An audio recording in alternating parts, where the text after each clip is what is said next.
The cryptoterrestrial hypothesis basically sort of maintains that we are sharing the planet with a species that's possibly as far in advance of us as we are from chimpanzees in certain areas of development. Not necessarily everything. We obviously have some things that the alleged cryptoterrestrials, or CTs as I refer to them for brevity, don't have, like a global infrastructure.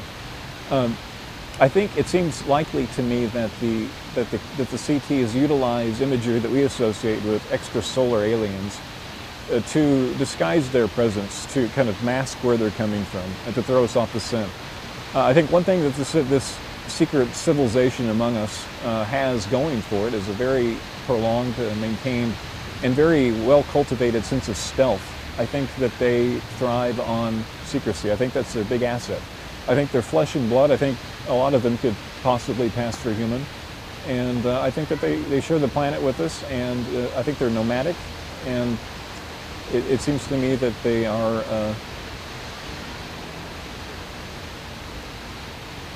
here to stay, in the sense that they've been here a long time. If you look at folklore, we find recurring references to them in different disguises, but then again, that seems to be kind of the hallmark of the whole thing. I think that UFOs are their latest disguise, because we automatically associate that with aliens from other planets. And there's nothing inherently unsound about the extraterrestrial hypothesis, and it's not mutually incompatible with the cryptoterrestrial idea, but nevertheless, I think that when we look at the evidence of like hybridization programs like Bud Hopkins and David Jacobs, I don't see what sense that would really make if it's an extrasolar species interacting with us. Why they would have any interest in human DNA like they're alleged to have.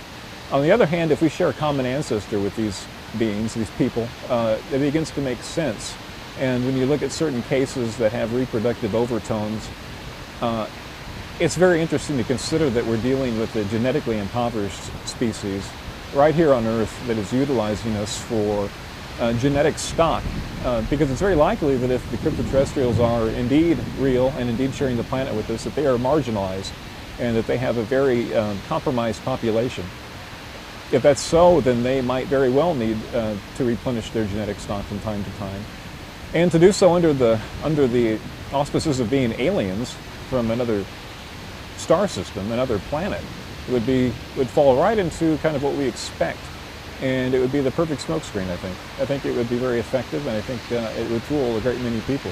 And if you look at popular culture, where we tend to be fascinated by accounts of aliens, to the point where the word aliens is synonymous with the extraterrestrial hypothesis. But I don't think the extraterrestrial idea is the final word. I think it's worth considering, but I also think that the idea that we're sharing the planet, as ludicrous as it may sound when you first consider it, has some good circumstantial evidence to back it up and to complement some of the ideas associated with it. So I wouldn't rule it out at all, and I think it's a real intriguing idea, and the more I look into it, the more credible I find it.